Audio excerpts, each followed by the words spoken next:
அனைவருக்கும் வணக்கம். இன்றைக்கு ஒரு நேரலையில் வர வேண்டிய ஒரு நிர்பந்தம், ஒரு கட்டாயம். என்றால் எல்லாரும் மாதிரி நாங்கள் பார்த்துட்டு சும்மா இருக்கலாது. என்னென்று சொன்னால், இன்றைக்கு உங்களுக்கு தெரியும், ஒரு வைத்தியர் அர்ச்சுனா அவர்களுக்கு இந்த சாவச்சியில் நடந்த, அர்ச்சுனாவால் நடந்த பிரச்சனைகள், இந்த வைத்தியசாலையில் இடம்பெற்ற போராட்டங்கள், இது தொடர்பாக நீங்கள் அறிந்திருப்பீர்கள். அந்த வைத்தியருக்கு எதிராக முறைப்பாடுகள், நீதிமன்றத்திலே முறைப்பாடுகள் செய்யப்பட்டதுக்கு பிற்பாடு அந்த நீதிமன்றத்திலே அவரை 3 சரீரப்பிணையில் அவர் விடுவிக்கப்பட்டார். அதிலே நாங்களும் எங்களுடைய நண்பர்கள் 3 பேர் இணைந்து அவருக்கு கையெழுத்து வைத்து, புனை வைத்து நாங்கள் அவரை வெளியே எடுத்தோம். ஏனென்று சொன்னால், உண்மையிலேயே உங்களுக்கு தெரியும் வைத்தியத்துறையில் அல்லது வைத்தியசாலைகளில் நடக்கிற பிரச்சனைகள் என்று சொல்லி. நாங்கள் உண்மையாக வைத்தியர் அர்ச்சுனா சொல்கிற மாதிரி எதேர்ச்சியாக தாந்தோணித்தனமாக எல்லா விஷயத்தையும் சொல்லிட்டு போயிடாது. நாங்கள் வைத்தியசாலையால் நானும் பாதிக்கப்பட்டேன். அந்த ஆதங்கத்தில் வைத்தியசாலையில் இருக்கிற குறைகள் நிவர்த்தி செய்யப்பட வேண்டும் என்ற ஒரு எண்ணத்தில் தான் நாங்கள் இந்த போராட்டத்தை நாங்கள் செய்த. நாங்கள் வைத்தியசாலைகளுடைய பிரச்சனைகள் நிவர்த்தி செய்யப்பட்டு வைத்தியத்துறை ஒழுங்காக நடக்க வேண்டும் என்று சொல்லி ஒரு பிரச்சனையை செய்தாங்க. அந்த நேரத்தில் வைத்தியர் அர்ச்சுனா தெரிவித்த கருத்துக்கள் எங்களுடைய கருத்துக்களாக இருந்தன. நாங்கள் சொல்ல நினைக்கிறதை இவன் சொல்றானே என்ற ஒரு எண்ணத்திலான் எல்லாரும் பெருந்தான மக்கள் அந்த போராட்டத்தை செய்தாங்க. இது தனியொரு வைத்தியருக்கான போராட்டம் அல்ல என்றது அப்புறம் நாங்கள் சொல்லியிருந்தாங்க. அந்த நேரமே ஊடகங்களை நாங்கள் தெரிவிக்கும் பொழுதும், இங்க வைத்தியர் அர்ச்சுனா இந்த வைத்தியசாலையை சிறப்பாக நடத்துறாருண்டா அவர் நடத்தலாம். அதே நேரம் அவர் அந்த வைத்தியசாலையை சீரழிக்கிறாருண்டா அவருக்கு எதிராகவும் நாங்கள் போராட தயாராக இருக்கிறோம் என்ற விஷயத்தை நாங்கள் அந்த நேரம் சொல்லியிருந்தாங்க. இன்றைக்கு அவர் ஒரு கீழ்த்தரமாக தன்னுடைய அந்த என்ன சொல்றது, எங்களை விமர்சிக்கிற அளவுக்கு அவர் வந்துட்டார். ஒரு கீழ்த்தரமாக தான் ஒரு வைத்தியர் என்ற ஒரு நிலையில இருந்து வேற லோலம் செய்து கொண்டிருக்கிறார். உண்மையிலேயே அவர் பாவம். ஏன்னு சொல்றேன்னா, அப்படியே விட்டால் அவர் ஏதாவது ஒரு என்ன சொல்றது, அவர் ஒரு மனநிலை பாதிக்கப்பட்டிருக்கிறார். அது எங்களுக்கு வடிவா தெரியுது. அவருடைய கருத்துக்கள், அவர் சொல்ற விஷயங்கள் ஒன்றுக்கு பின் ஒன்று முரணான விஷயங்கள். காலம் ஒன்று சொல்லுவார், மத்தியானம் ஒன்று சொல்லுவார், இரவு ஒன்று சொல்லுவார். ஒரு நாளைக்கே ஒரு விஷயத்தை 4 சொல்லக்கூடிய ஆள். அப்ப அவர் ஏதோ ஒரு சீரான நிலையில அவர் இல்லைன்னு சொல்லி சாதாரண இந்த மக்களுக்கும் தெரியும். இன்றைக்கு அவர் அந்த முகநூலிலே, தன்னுடைய முகநூலிலே என்னை பற்றி ஒரு அவதூறாக நாங்கள் தன்னுடைய வழக்கு செலவுக்காக நாங்கள் புலம்பெயர் தமிழிடமிருந்து அல்லது வேற ஆட்கள்கிட்ட இருந்து காசு வாங்கியதாகவும், அந்த பணத்தை தனக்கு தெரியாம நாங்கள் வச்சிருக்கிறோம், அந்த காசை தாங்கள் செலவழிச்சிட்டோம்னு சொன்ன தன்னுடைய முகநூல்ல சொல்லியிருந்தார். சும்மா அவர் நினைக்கிறார் அந்த வாய்க்கு வந்த மாதிரி ஆதாரங்கள் இல்லாம எல்லாத்தையும் காய்ச்சி போட்டு பேசாம போகலாம், ஒரு தடவை ஒன்றும் சொல்ல மாட்டாருண்டு. அப்படி இல்லை. நாங்கள் அந்த டாக்டர்ஸ் மேலோட விடுற சேட்டை அர்ச்சுனா எங்களோட விடக்கூடாது, சரியா? நாங்கள் அவரை ஒரு மதிச்சு, நாங்கள் ஒரு நல்ல பொடியன், நல்ல மனுஷன், இந்த வைத்தியசாலைக்கு ஏதோ செய்வான் என்ற ஒரு எண்ணத்தில் நாங்கள் அவருக்கு ஆதரவு தெரிஞ்சினாங்க. ஆனா பிறகு அர்ச்சுனான்ற நிலப்பாடுகள் உங்களுக்கே தெரியும். என்ன, ஒன்றுக்கு ஒன்று முரணானது, தேவையில்லாத விஷயங்கள், அரசியல் கூட கதைக்க வலிக்கிட்டார். அப்புறம் அவர் அரசியல்ண்டா என்னண்டே தெரியாது. ஒரு என்ன சொல்றது, யாழ் மாவட்டத்தில் இன்றைக்கு அர்ச்சுனா இந்த லைவை பார்த்து அவருக்கு தெரியணும். நாங்கள் நெல்சனை விட்ட கதை கேட்கல. அர்ச்சுனா என்ன கேட்டது, இந்த யாழ்ப்பாணத்தில் எத்தனை பாராளுமன்ற உறுப்பினர் மாதிரி இருக்கணும், யார் எந்தெந்த கட்சி பாராளுமன்ற உறுப்பினர் மேர், உள்ளூராட்சி சபை தேர்தல் என்றா என்ன, மாகாண சபை தேர்தல் என்றா என்ன, அதுக்கு எப்படி எலெக்ஷன் நடக்கும், எப்படி வாரது, எத்தனை பேர் வெறுவினம் என்று சொல்லி, உண்மையா அவர் டாக்டர்ஸ், அவர் தண்ட துறையில் அறிவா இருக்கலாம், ஆனா அரசியல் தொடர்பாக எந்த விதமான அறிவும் இல்லை. அது நான் அவருக்கு சொன்னான், அவருக்கு தெரியும். அவர் கேட்க அண்ணன் இப்படித்தான் இங்க என்ன எம்பி மாதிரி இருக்கணும், இவையில் இந்த கட்சி எம்பி என்று அவருக்கு விளங்கப்படுத்தி அதை சொன்னதும் நான் தான். அது அவருக்கு இப்ப ஞாபகம் இருக்கலாம், சரியா? அவர் ஆதாரம் இல்லாம, இப்ப நான் அவருக்கு எதிராக நாங்கள் என்னுடைய பெயரை பாவித்து ஆதாரம் இல்லாமல் இதை கதைச்சதுக்கு எதிராக நீதிமன்றத்துக்கு நாங்கள் போவோம். ஏனென்று சொன்னால், சும்மா எனக்கு காசு போட்டோன்னு சொல்லி எனக்கு என்னட்ட காசு தந்தா அவர் நிரூபிக்கணும். யார் எனக்கு இவ்வளவு பணம் தந்தது, இவற்ற வழக்கு செலவு பார்க்க சொல்லி எவ்வளவு பணம் தந்ததுன்னு சொல்லி அர்ச்சுனா நிரூபிக்காட்டிக்கு நாங்கள் உண்மையாக அவருக்கு மானச நஷ்ட வழக்கொண்டு போடுவதற்கு தயாராக இருக்கிறோம். ஏன்டா எங்கட பேரை சொல்லி அவர் தேவையில்லாம அரசியலுக்கும் அவருக்கும் சம்பந்தமே இல்லை. சரியா, எங்கட பேரை சொல்லி அவர் தேவையில்லாம கதைச்சு கொண்டிருக்கிறார். நாங்கள் ஆரம்பத்தில் அவர் ஒரு நல்ல நண்பராக தான் பார்த்து நாங்கள் நல்ல வேலையில் செய்யற. ஒரு நாள் எனக்கு தெரியும் நெல்சன், நானும் நெல்சன்னையும் ஒரு நாள் வந்துட்டு தலை அடிக்கிறா, இரவு என்ன மாதிரி ஏதாவது பியர் ஏதாவது வாங்கி தாக்குறீங்களோன்னு சொல்லி. சரியா, நாங்கள் சாவச்சேரியில பார் எல்லாம் போட்டு இரவு 11 மணி ஆச்சுது. நாவக்குழியில போய் நானும் நெல்சன்னையும் போய் பியர் வாங்கி வந்து கொடுத்துனாங்க. அந்த காசு கூட அர்ச்சனா எனக்கு தர வேண்டி இருக்குது. இதை பார்த்தா நீங்கள் யோசிங்க, நாங்கள் எங்க இப்ப நாங்கள் பியர் வாங்கி தந்துனாங்க, என்ன கொண்டு தந்துனாங்க. அப்ப அதுக்குரிய காசு எல்லாத்தையும் நீங்க எனக்கு தர வேண்டி வரும். இதை நான் ஏன் சொல்றேன்னு சொன்னால், உங்களை மாதிரி ஆதாரம் இல்லாம நாங்க கதைக்கிறேன். சரியா, உங்களை மாதிரி எழுந்தமானத்துக்கு அடுத்தவனை பற்றி சிந்திக்காம, அடுத்தவன் குடும்பத்தை பற்றி சிந்திக்காம வாயில வந்து எல்லாம். ஏனென்றா நீங்க ஒரு விடுகாலி மாதிரி தெரிஞ்சு கொண்டு இருக்கிறீங்க. சரியா, உங்களுக்கு ஒரு நிரந்தரமான என்ன சொல்றது, ஒரு இடத்துல வைத்திய 2வது ஒரு இடத்துல இருந்து மக்களுக்கு சேவையை செஞ்சா சனம் இன்னும் பாராட்டும். என்ன அதை விட்டுட்டு தேவையில்லாம விமர்சனங்களை செய்து கொண்டிருக்கிறத நாங்கள் ஏற்றுக்கொள்ள முடியாது. உண்மையா வைத்தியர் அர்ச்சுனா இந்த ஏனைய வைத்தியர்மார்களோடு முரண்படுற மாதிரி எங்களோட முரண்பட பாக்கலாது. இல்லாட்டி அவையில தூற்றுற மாதிரி முகநூல்ல தூட்டி போட்டு பேசாம விட்டுட்டு இருக்கலாது. சரியோ, நாங்கள் எந்த லெவலுக்கும் அர்ச்சுனாக்கு நாங்கள் சொல்ல விரும்புறோம், எந்த லெவலுக்கும் போய் அர்ச்சுனாவை விட படு கேவலமான லெவலுக்கும் போய் எங்களால் கதைக்கவும் முடியும், வேலை செய்யவும் முடியும். ஏன்னா நாங்கள் அடிமட்டத்திலிருந்து தான் நாங்கள் வந்துறாங்க. இந்த அரசியலை பற்றி நான் தான் தமிழண்டா போராட்டம் ஏதோ அர்ச்சுனா நினைக்கிற தன்னை வச்சு நாங்கள் அரசியல் செய்ய பாக்குறோம்னு சொல்லி. உண்மையிலேயே என்னை தெரிந்த பலருக்கு தெரியும். சரியா, நான் காசு வாங்குவேனா இல்லாட்டி அர்ச்சுனா வச்சு ஏதாவது லாபம் பெறலாம்னு யோசிச்சிருப்பேனா இல்லாட்டி அர்ச்சுனாக்காண்டி தான் போராட்டத்துக்கு வந்தனான்னு சொல்லி என்ன தெரிந்தவர்களுக்கு தெரியும். உண்மையிலேயே நாங்கள் இப்ப இல்ல, எங்க பிரச்சனை நடக்குது, எங்க போராட்டம்னு சொன்னால், எங்க ஒரு அநீதி நடக்குதுன்னு சொன்னால் அதுக்கு எதிராக நாங்கள் எந்த காலத்திலையும் போராடி கொண்டுதான் இருக்கிறோம். இப்ப இந்த முன்னூல்ல போய் பாத்தீங்கன்னா தெரியும், அர்ச்சனா இப்பதான் முன்னூலுக்கு வந்தவர். அதுல நாங்கள் எவ்வளவு போராட்டம், எவ்வளவு ஆர்ப்பாட்டம், இந்த சாவச்சேரி தென்மாச்சி மக்கள் எல்லாருக்குமே தெரியும் நாங்கள் என்ன செய்யறோம், நாங்கள் என்ன செய்து கொண்டு இருக்கிறோம்னு சொல்லி. தமிழ் தேசியம், தமிழண்டா, அண்ணன் தலைவர்னு சொல்லலாம் அவன் கதைக்கலாது. அர்ச்சுனா அதெல்லாம் கதைக்கிறதுக்கே தகுதி இல்லை. அவர் வடிவா அந்த ஒரு என்ன இதுலயே சொல்லியிருந்தவர் ஒரு பேட்டியில, என் அப்பா சம்பளத்துக்கு தான் வேலை செய்தவர்னு சொல்லி. சரி, அப்படி அவர் வந்து அர்ச்சனா சொல்லி போட்டு தமிழ் தேசியம், தமிழர் அப்படி இப்படி கதைக்கலாது. எங்களுக்கு தெரியும் என்ன, எங்களை தெரிஞ்சாக்களுக்கு நாங்கள் தமிழ் தேசியத்தோட தமிழ் இந்த போராட்டங்களோட எப்படி நிக்கிறோம் நாங்கன்னு சொல்லி அர்ச்சனாக்கு தெரியாது. ஆனா என்ன தெரிஞ்ச மக்களுக்கு தெரியும், எல்லாருக்கும் தெரியும். அவன் நான் அர்ச்சனாக்கு ஒன்றை சொல்லிக் கொள்றேன், இந்த முகநூல்ல வந்து பேஸ்புக்ல வந்து லைவா போட்டுட்டு 65 லைக் வரும், வெளிநாட்டுல இருந்து யாரும் பொம்பளை பிள்ளைகள் கமெண்ட் பண்ணுவாளவ, அவையில வந்து கையெழுத்து வைக்க சொல்லுங்க. சரியா, நாங்கள் சொல்றோம், இன்றைக்கு சொல்றேன், அர்ச்சுனாவுக்கு ஆதரவாக யாரும் தென்மாச்சியில இருந்து யாராவது வந்து கையெழுத்து வைக்கிறாங்களோ தெரியாது. ஒரு தரமே வைக்க மாட்டேன். ஏனண்டா இது ஒரு தரக்கும் தெரிஞ்சிருக்கா, கடந்த வெள்ளிக்கிழமை ஒரு வழக்கு நடந்து நினைக்கிறேன் அர்ச்சுனாவுக்கு எதிராக. அன்றைக்கும் வேற ஒரு சிங்கள பொம்பளான் வந்து கையெழுத்து வச்சுட்டு போனதாக எனக்கு தெரிஞ்ச நண்பர்கள் சொன்னார்கள். ஆகவே அவற்ற நிலைமை அப்படித்தான் இருக்குது. சரியா, நாங்கள் இன்றைக்கு அவருக்கு 3 பேர் கையெழுத்து வச்சுனாங்க. 3 பேரும் நாங்கள் நேரடியா அவரோட அது என்னண்டா நீதிமன்றம் அவருக்கு அறிவிக்கலன்னு சொல்லி இருந்தது. அவருக்கு அறிவிச்சிருந்தா இன்றைக்கு நாங்கள் அந்த பணியை வெட்டி இருக்கலாம். இனி அது வந்து வார 25ஆம் தேதிக்கு தமிழ்நாடப்பட்டிருக்குது. ஏன் அவருக்கு அறிவிக்கலைன்னு சொன்னால், அர்ச்சுனாவோட தொடர்பில் இல்ல. நாங்கள் உண்மையா அந்த ஆர்ப்பாட்டம் முடிஞ்ச பிறகு ஒரு 2-3 நாள் இரவில் அவர் அடிப்பார். தெரியாது, இந்த டென்ஷன் அது இது ஏதாவது பியரை குடிக்கணும் அப்படி இப்படின்னு அடிப்பார். நாங்கள் வாங்கி கொண்டே கொடுப்போம், என்ன செய்யற ஃபார்ம் ஒரு ஃப்ரெண்ட்ஸ் மாதிரி பழகிறானேன்ட்டு. சரியா, அதுக்கு பிறகு அர்ச்சுனாவோட தொடர்பே இல்லை. ஆனால் நாங்கள் இவர் மன்னார்ல மாட்டப்பட்ட பிறகும் தெரியும், எங்கடபடி எல்லாம் மன்னாருக்கும் போனவன். அவங்க இப்போன்னு சொல்லலாம், உதயண்ண தண்ட காரில் பெட்ரோல் அடிச்சு சரி அர்ச்சுனாட்ட அந்த வழக்குக்காக மோசன் போறதுக்கு போனவர். அந்த தம்பிராசா தண்ட மோடிச்சல் இருந்து மன்னாருக்கு போனவர்.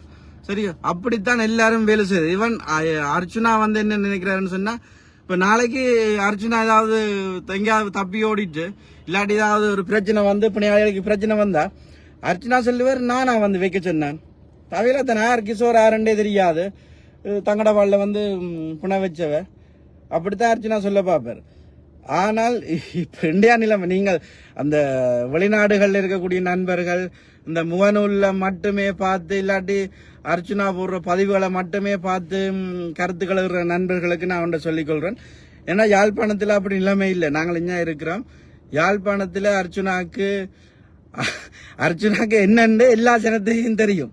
சரி, ரோட்டில் போய் மறைச்சு கேட்டால் எனக்கு என்ன வேடிக்கைண்டா அர்ச்சுனாண்ட மனநிலையால சில இந்த வழக்குகள் இருந்து அர்ச்சுனா தப்பிச்சிருவாரோ, எனக்கு விசரண்டா விசல்ல காய்ச்சிருன்னு சொல்லி வழக்கு சில தப்பிடுவாரோ ஒரு ஒரு பயமும் இருக்குது. ஆகவே உண்மையா பாவம் வந்தால் பாவம். யாராவது தெரிஞ்சாக்கள் உண்மையா அவரில் அக்கறை இருந்தா, வெளிநாட்டுக்காரர் அக்கறை இருந்தா ஒருக்கா கொண்டு இல்லாட்டி நீதிமன்றமாவது பலாத்காரமாக அவரை பிடிச்சு கொண்டே அந்த மனநில ஒரு பரிசோதனையும் எடுக்கணும். ஏன்னா அந்த நிலைமையில அவர் இருக்கிறார். ஏன் நாங்கள் இதை சொல்ல வேண்டி வருதுண்டா அவற்ற கருத்துக்கள் கதைகள் எல்லாமே ஒரு ஒன்றுக்கொண்டு முரண்பாடானாக இருக்குது. சும்மா இப்ப எங்களுக்கு மற்றது அவர் முகநூல்ல போடுற பதிவுகளை பார்க்க எங்களுக்கு ஏதோ செய்திரும் போட இருக்குது. அதால உண்மையா அவட்ட பதிவுகளை பார்க்க கன பேர் சொல்லினோம், அடே விசர் அவன்டைய பார்த்தா எனக்கு விசர் வந்துடும் போடக்கா என்றுதான் எங்களோட நண்பர் மேல சொல்லினோம். நாங்கள் அதை பார்க்கறதுல இன்றைக்கு என்னுடைய நண்பர் ஒரு ஆள் தான் அதை பார்த்துட்டு என்னடா ஆச்சுன்னா உன்னை பற்றி ஏதோ லைவ் போட்டிருக்கேன்னு சொல்லி எனக்கு அடிச்சு சொன்ன அப்புறம் போய் பார்த்தேன். அவர்கிட்ட லைவ்ல இப்படி வடிவா என்ன பற்றி சொல்லியிருக்கிறார். நான் திரும்பவும் சொல்றேன், அவர் நான் காசு வாங்கினதை சும்மா அந்த ஃபேஸ்புக்ல வாய்க்கு வந்த மாதிரி சொல்லிட்டு போயிடாது. அந்த டாக்டர்ஸ் மேல அவதூறு பரப்பின மாதிரி எனக்கு செய்துட்டு போயிடாது. சரியோ? அர்ச்சுனா ஆதாரத்தோட நிரூபிக்கணும், ஆதாரத்தை கொண்டு வரணும். நான் இப்ப என்னுடைய சட்டத்திறனிகளை எங்களுக்கு தெரிஞ்ச நண்பரோட எல்லாம் காய்ச்சிருக்கிறோம். அவையில் சொல்லக்கூடிய ஒன்று, இவர் இந்த இந்த இந்த முகநூல்ல அந்த பதிவேற்றியமைக்காக ஆதாரத்தோட வரணும். இல்லாட்டிக்கு நான் ஒரு மான நஷ்ட வழக்க நான் இதுல போட தயாராக இருக்கிறோம். ஏன்னா சும்மா வாங்கி வந்து சொல்லிட்டு போக நாங்க விட மாட்டோமே. நாங்கள் இந்த மக்களுக்காக இந்த மண்ணுக்காக என்ன செய்யறோம்னு தெரியும். இங்க இருக்கிற எல்லாருக்கும் தெரியும். நாங்கள் ரோட்டா நின்று ஏதோ அந்த இவருக்காக இல்லாட்டி இவரை வச்சு இந்த போராட்டம் மூலமாக ஒரு லாபத்தை தேடலாம்னு சொல்லி நாங்கள் போராட்டம் செய்யல. இந்த வைத்தியசாலையால நானும் பாதிக்கப்பட்டேன். அப்போ அங்க வந்த ஒவ்வொருத்தரும் பாதிக்கப்பட்டாங்களா அங்க வந்தவன். இது என்ன இப்படி பிரச்சனை? சரி, இவன் சொல்றது சரி என்றதுக்காகத்தான். இவன் இப்படி எல்லாம் பிரச்சனை இருக்கு, நாங்கள் கதைச்சா எங்களை அதை புறக்கணிச்சிட்டு போடுவினோம். இவன் டாக்டர்ஸே கதைக்கிறபடியா அது மக்கள் மத்தியில் எடுபட்டது. இந்த பிரச்சனை உண்மையா இருக்கிற பிரச்சனை இவரை கதைக்கிறார். அதை நாங்கள் வடிவ சொன்னோம். அந்த நேரம் தனிப்பட்ட அர்ச்சனாக்காகவோ அல்லது ஏனைய வைத்தியலுக்கு எதிராக நாங்கள் நிக்கல. அந்த நேரம் நான் கொடுத்த அந்த ஊடகங்களுக்கு கொடுத்த வீடியோ பதிவுகள் செவிகளில் கூட நீங்க பார்த்திருப்பீங்க. நாங்கள் தெளிவாகவே சொன்ன தனி மனிதனுக்கான ஒரு இது இல்லை, இது வைத்தியத்துறையால பாதிக்கப்பட்ட மக்களுடைய ஒரு ஆதங்கம் தான் இந்த ஒரு போராட்டமாக வந்தது. உங்களுக்கே தெரியும், இப்ப போராட்டம் நடத்துறேன்டா, இப்ப நானெல்லாம் எத்தனையோ ஆயிரம் போராட்டங்களுக்கு போயிருப்போம். ஆனால் போராட்டத்துக்கு மக்கள் என்ன சொல்றது, மக்கள் தன்னிலையாக அல்லது தன்னெழுச்சியாக திரண்டு வர மாட்டார்கள். நாங்கள்லாம் கூட்டிக் கொண்டு எங்களோட ஃப்ரெண்ட்ஸ் அது இது இல்லாட்டி ஒரு காணி நிலாவிரிக்கு வேண்டா அந்த காணி சொந்தக்காரர் அப்படி கூட்டிக் கொண்டுதான் போய் போராட்டங்களை செய்யறது. ஆனால் அர்ச்சுனா நச்சர் அந்த வந்த சனத்தை பார்த்துட்டு ஏதோ தனக்காக வந்த சனம், தன் மீது அன்பு கொண்டு வந்த சனம் என்று அப்படி யோசிக்கிறார்கள். ஆனால் அந்த சனம் ஒவ்வொருவரும் இந்த ஆஸ்பத்திரியால பாதிக்கப்பட்டு தங்களோட ஒரு ஆதங்கத்துல தான் இது விடக்கூடாது, இப்ப விட்டா பிறகு ஒன்றுமே செய்யலான்ற ஒரு ஆதங்கத்துல எல்லாரும் ஒவ்வொரு தரம் திரண்டு வந்தது. தனிப்பட்ட அர்ச்சுனாக்காக வரையில. இப்ப இதை நீங்க பாக்குற சிலர் யோசிப்பு, என்னடா அர்ச்சுனாக்காக 3 போராட்டத்தை செய்து போட்டு இப்ப அர்ச்சுனாக்கு எதிராக லைவ் போடுறீங்களன்னு சொல்லி. ஆனால் விஷயம் இதுதான், அர்ச்சுனாவுக்காக இந்த போராட்டத்தை நாங்கள் செய்யல. இந்த வைத்தியசாலையில் நடந்த பிரச்சனைக்கு எதிராக தான் நாங்கள் செய்யணும். அந்த போராட்டத்தை பிறகு அர்ச்சுனாக்கும் எங்களுக்கும் தொடர்பும் இல்லை. வைத்தியசாலையில என்ன மாதிரி நடவடிக்கைகள், நிர்வாக நடவடிக்கைகள் நாங்கள் தலையிடுறதும் இல்லை. நாங்கள் வைத்தியசாலையை பார்த்துக்கொண்டா இருக்கிறோம். என்ன ஒழுங்காக இப்ப நிலைமைகள் நடந்து கொண்டிருக்கு, சுமூகமாக நடந்து கொண்டிருக்கிறபடியா அது தண்டவாளில் போகுது. நாங்களும் எங்களோட வாழ்ல இருக்கிறோம். ஆகவே இன்றைக்கு அர்ச்சுனா எனக்கு தெரியும். நான் நேற்றே என்னை தெரிந்த நண்பர்களுக்கு நான் நேற்றே சொல்லியிருந்தேன், நாளைக்கு ஒரு அர்ச்சுனா என்ன பற்றி ஒரு லைவ் ஒன்று போடுவான் மச்சான், பார்த்து நீங்களும் ஷேர் பண்ணுங்கடாப்பான்ட்டு. எனக்கு தெரிஞ்ச யூடியூபர்ஸ் மாதிரிக்கே சொல்லியிருக்கிறேன், பார்த்து போட்டு விடுங்க. எங்களுக்கு என்ன ஒரு என்ன சொல்ற ஃப்ரீ ப்ரொமோஷன் மாதிரி, என்ன ஃப்ரீயா ஒரு பப்ளிசிட்டி தானே. அப்ப நேற்றே சொன்னேன், அர்ச்சுனாக்கு பிணைய நாங்கள் 3 பேரும் போய் அதை நாங்கள் வாபஸ் பெற போறோம். அதால அவர் திரும்ப ஒரு என்ன பற்றி ஒரு லைவ் ஒன்று போடுவார்ன்றதும் தெரியும். இன்றைக்கு கூட அவர் வெளியில நிற்கிறது எங்கட பிணையெல்லாம் நிற்கிறார். வார 25ஆம் தேதி தான் இவரை வேறு ஆக்களை வர சொல்லி பிணை வெட்டுப்படும். இன்றைக்கு கூட இது எங்கட பிணையில நின்று கொண்டு எங்களை பற்றியே தேவையில்லாம கதைக்கிற கதை தான் செய்து கொண்டிருக்கிறோம். இன்றைக்கு தெரியும் இங்க இருக்கிறார்கள் இந்த பாஸ்கரன் சார் உதயன் அவைகளுக்கு தெரியும். இந்த நாங்கள் அந்த போராட்டத்துக்கு 20 ரூபா போய் போஸ்டர் அடிச்ச என்ன பேனர் அடிச்சு நாங்கள் நித்திரையா கிடந்த அந்த ஸ்டார் பிரிண்டர்ஸ் குவரன் ஸ்டார் பிரிண்டர்ஸ்ல வேலை செய்யற பொடியின போய் ஏற்றி கொண்டு வந்து இரவு சாமம் ஒரு 12 மணி இருக்கும் பேனர் அடிச்சு நாங்கள் 2 பெரிய பேனர் அந்த போராட்டத்துக்கு பிடிச்ச பேனர். அப்ப அதுக்குரிய காசை கொடுக்கல. அவர் தன்னுடைய பெருந்தன்மையில சொன்ன ஒரு பேனருக்கு காசு வேண்டாம், ஒரு பேனர் காசு தாங்க உண்டு. அதே நாங்கள் இன்னும் கொடுக்கல, அந்த காசையை நாங்கள் சேர்த்து கொண்டிருக்கிறோம். அதே மாதிரி சேகரன் பிரிண்டர்ஸுக்கும் 15,000 ரூபா பேனர் காசு கொடுக்க வேண்டி இருந்தது. அவரும் ஒரு டிஸ்கவுண்ட் போட்டு இது போராட்டம் தானே நீ டிஸ்கவுண்ட் போட்டு தாங்கன்னு சொல்லி சேர்த்து இந்த பொதிக பாஸ்கரன் சார் ஆக்கெல்லாம் காசு சேர்த்து தனக்கு தெரிஞ்ச நண்பர்கிட்ட சேர்த்து அந்த காசு கொடுத்தது. அதே மாதிரி ஸ்டார் பிரிண்டர்ஸுக்கும் இன்னும் காசு கொடுக்கல. சரியோ அர்ச்சுனாவை வச்சு உழைக்க வேண்டிய தேவை எங்களுக்கு இல்லை. எங்கட நண்பர்கள் பல பேர் கதைச்சவ அர்ச்சுனா மாதிரி தன்னுடைய வங்கி இலக்கத்தை தண்ட முகநூல்ல போட்டுட்டு தனக்குத்தானே காசை போட்டுட்டு மக்கள் என்ன காசு போடினோம்னு சொல்லி அந்த போலியான வேலையில நாங்கள் செய்கிறேன். இப்ப அர்ச்சுனாண்ட கணக்கில தான் நிறைய காசுகள் இருக்குமென்னு நான் நினைக்கிறேன். சரி, அவற்ற வங்கியில தான் நிறைய பணம் இருக்கலாம். ஏன்னு சொன்னா அவர் வெளிநாடுகள்ல இருந்து இப்ப எங்களை கூட அடிச்சு கணவர் கேட்டவ அர்ச்சுனா வழக்குக்கு ஏதாவது சட்டத்திணிகளை அரேஞ்ச் பண்ண சொல்லுங்க என்றெல்லாம் கேட்டிருந்தவ. இதை நாங்கள் அர்ச்சுனாக்கு சொல்ல அர்ச்சுனா சொன்னார் அவையின் நம்பரை என்னட்டா நேர நானே கதைக்கிறேன். அப்ப நாங்கள் அந்த அப்படியான என்னோட கதைச்சாக்களுக்கு நான் அர்ச்சுனாட்டே நம்பரை கொடுத்து விட்டேன் நேர. அவரே கதைச்சு அவரே என்னவும் செய்யட்டும்னு சொல்லி அது அர்ச்சுனாக்கும் தெரியும், என்னோட கதைச்ச ஆக்களுக்கும் தெரியும். ஆகவே அர்ச்சுனா இந்த தன்னுடைய முகநூல்ல போட்டதுக்கு அதை பார்த்து ஒரு தரம் என்ன காட்டு சின்னடா காசு வாங்கினீங்கன்னு ஒரு தரம் என்ன கேட்கல.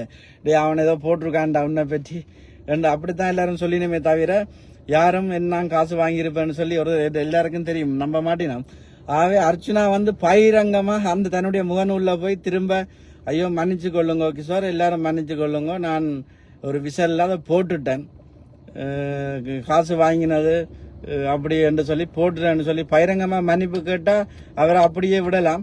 இல்லாட்டி அவருக்கு இருக்குத்தான் 15 ரூபாய் கேஸ்ண்டா அதோட சேர்த்து நானும் ஒரு கேஸை போட்டு விடுறேன், கட்டாயம் போடுவேன். என்னண்டா முகநூல்ல அவர் சொல்லக்கூடாது. எனக்கு காசந்தாக்கள் போய் அர்ச்சனாட்ட சொல்லலாம் கிஷோருக்கு இவ்வளோ கொடுத்தது எவிடன்ஸோட. சும்மா வெளிநாட்டுல இருந்துட்டா பேங்க்ல காசு போட்டிருப்பீங்களா என் அக்கௌண்ட்டுக்கு. அப்ப அதையெல்லாம் எடுத்து அர்ச்சனா ஆதாரங்களோட சொல்லணும். இல்லாட்டிக்கு பகிரங்கமாக மன்னிப்பு கேட்கணும். அவர் குழந்தை புள்ள விளையாட்டு விளையாடி கொண்டிருக்கிறார். மற்றாக்கள் மாதிரி எங்களோட யோசிச்சு அந்த எங்களுக்கு விளையாட்டு காட்டக்கூடாது. ஆகவே நான் இப்ப திரும்பவும் சொல்றேன், இப்ப அர்ச்சனாக்கு ஆதரவாக இருக்கிற ஆக்களுக்கும் சொல்றேன், நீங்கள் அந்த அவருக்கு அடுத்த முறை புண வைக்கிறதுக்கு ஆக்களை தயார் பண்ணுங்க. 4-5 வழக்குகள் இன்னும் வேற இருக்குது இவருக்கு எதிராக. இன்றைக்கே சில நிறைய வழக்கு வரும், நானும் அந்த வழக்கொண்ட போடுவேன். ஆகவே பகிரங்கமாக மன்னிப்பு கேட்காட்டிக்கு மற்ற நான் சொல்லுவேன், பியர் வாங்கி தந்த காசையும் மறைச்சுன்னா இந்த நெல்சனை அடிச்சோ நிக்குது. நெல்சனைக்கு நாங்க காசு வாங்கி அந்த பியர் வாங்கி தந்து நான் உங்கள்ட்டுக்கு என்ன 11 மணிக்கு வந்தார் இங்க இன்டர்வியூலாம் முடிச்சு அந்த மட்ச் விளையாடிட்டு வந்த ரைட் அந்த என்ன பாஸ்கெட் பால் மேட்ச் நடந்துச்சு இவர் கொழும்பால அதை முடிச்சுட்டு வாரம் 10:30க்கு கிஷோர் அங்கே நினைக்கிறீங்க என்ன மாதிரி ஏதாவது செட் ஆகாமோ எடுத்து வச்சுக்கிறீங்களா என்று கேட்டார். நான் சொன்னோம் இல்லை வாரம். சரி, அந்த நேரம் என்ன பார்த்தோம் ஒரு ஃப்ரெண்ட்லியா பழகிறான்ட்டு சாவச்சில்லி எல்லா பாரம் போட்டு 11 மணிக்கு போட்டு தானே நாவக்குழியில போய் நானும் நெல்சனையும் எடுத்துன்னு வந்தாங்க. நெல்சனையை தெரிஞ்ச ஆக்களுக்கு தெரியும், நெல்சனையிட்ட கேளுங்க. எடுத்தோன்னே அவருக்கு பியர் கொடுத்துனாங்க. அந்த காசை அவர் வேணுமெண்டா அந்த பியர் வாங்கி கொடுத்த காசை எனக்கு திறத்தானே வேணும், சும்மா நாங்கள் செய்யலாதானே. அப்ப அப்படியெல்லாம் சொல்லி போட்டு எங்களை இப்படி பகிரங்கமாக அர்ச்சுனா, நான் திரும்ப சொல்றேன், பகிரங்கமாக அர்ச்சுனா இந்த முகநூல் பதிவுக்கு மன்னிப்பு கேட்கணும். இல்லை என்று சொன்னால் அவருக்கு எதிராக வழக்கு, மான நஷ்ட வழக்கு தாக்கல் செய்யப்படும். இதை நான் பகிரங்கமா சொல்லிக் கொள்றேன். நன்றி. மற்ற என்ன தெரிஞ்ச எல்லாருக்கும் தெரியும், நாங்கள் என்ன செய்யறோம், எப்படி வேலை செய்வோம், என்ன செய்வோம் என்றது எல்லாருக்கும் தெரியும். ஆகவே அர்ச்சனாக்கு சொல்றேன், நீங்கள் பகிரங்கமாக உங்களோட கருத்துக்கு மன்னிப்பு கேளுங்க. இல்லைன்னா நாங்கள் நீதிமன்றத்தில் சந்திப்போம், அதுக்கும் நீங்க தயாராக இருங்க. அதுக்கும் புனவைக்கு யாரையாவது காசு கொடுத்தாவது யாரையும் கூட்டிக் கொண்டு வாங்க. சரியா? காசு கொடுத்து யாரையும் கூட்டி கொண்டு வந்தா தான் சரியே தவிர சாவச்செல்ல ஒரு தரம் பெற மாட்டான் உங்களுக்கு சைன் வைக்க. சாவச்செல்ல ஒரு தரமே தானாக உங்களுக்கு முன் வந்து புனைக்கு கையெழுத்து வைக்க மாட்டினோம்ன்றதை நான் அர்ச்சனாவுக்கும் அர்ச்சனான்ற ஆதரவாளர்கள் வெளிநாட்டில் இருக்கிற கொஞ்சம் ஆதரவாளர்களுக்கும் சொல்லிக்கொள்ள விரும்புகிறேன். ஓகே, நன்றி, வணக்கம். ஓகே.